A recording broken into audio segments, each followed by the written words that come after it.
President Donald Trump tends to operate without a set strategy. He is driven, most often, by personal pique. Those tendencies are managed, at times, by his staff, but are never totally eliminated. His personality, volcanic, unpredictable, bullying, was the single most important factor in Trump getting elected to the White House. It's also been the biggest impediment to him succeeding as he would have liked in his first year in the office. Take Tuesday's report in The Washington Post about Trump's frustration with his Supreme Court nominee Neil Gorsuch.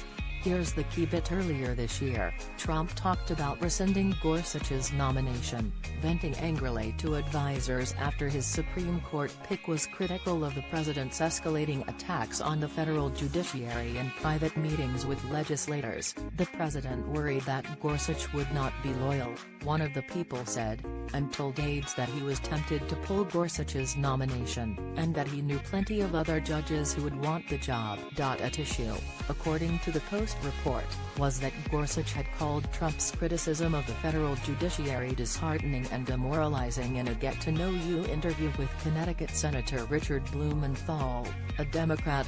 Trump, for his part, in a tweet on Tuesday, called the report, wait for it, fake news and insisted he never even wavered when it came to his decision to select Gorsuch.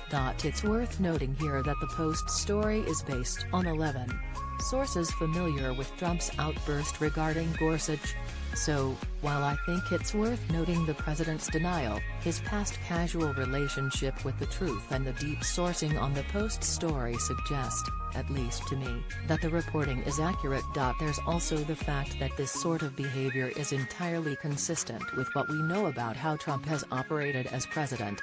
Off the top of my head, here are a list of people he has fumed at for alleged disloyalty or for causing him undue problems or bad press. This is who this president is. He has a short fuse. He is not someone willing to take the blame for either his own errors or those of the people around him.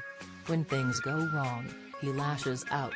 And, perhaps most importantly, he expects total and complete fealty from not only the people who work for him but anyone with an R after their name.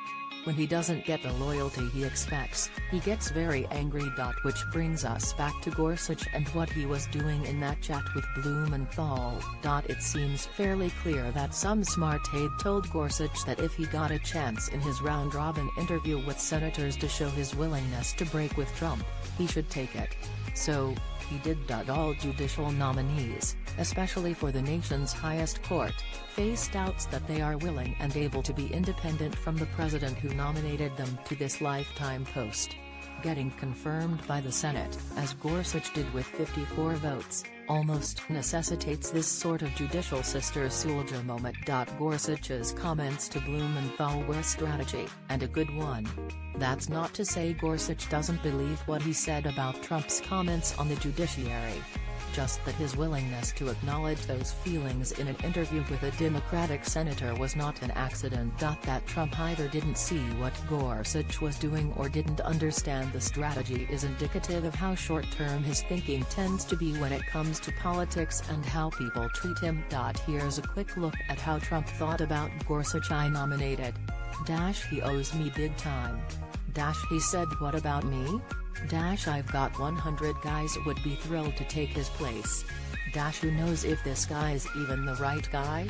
Trump, this time, kept his unhappiness with Gorsuch private and was apparently mollified by the fact that a letter from Gorsuch praising Trump was found and shown to the president.